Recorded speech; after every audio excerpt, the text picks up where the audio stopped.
Bir odamdan so'rashdi-da, sizga eng ko'p yoqadigan, siz eng ko'p hurmat qiladigan, e'zozlaydigan, ardoqlaydigan odam kim deb bir katta bir olimdan so'rashibdi-da. Olim aytibdi, tikuvchi debdi.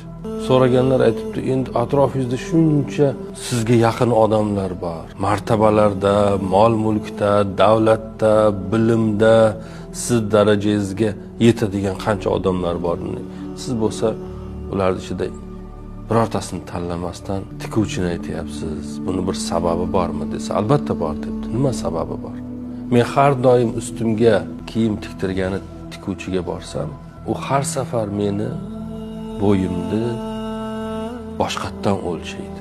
Bir oydan keyin borsam ham boshqacha o'lchaydi, yangitdan o'lchaydi, bir haftadan keyin borsam ham yangitdan o'lchaydi. Lekin siz va sizga o'xshaganlar debdi.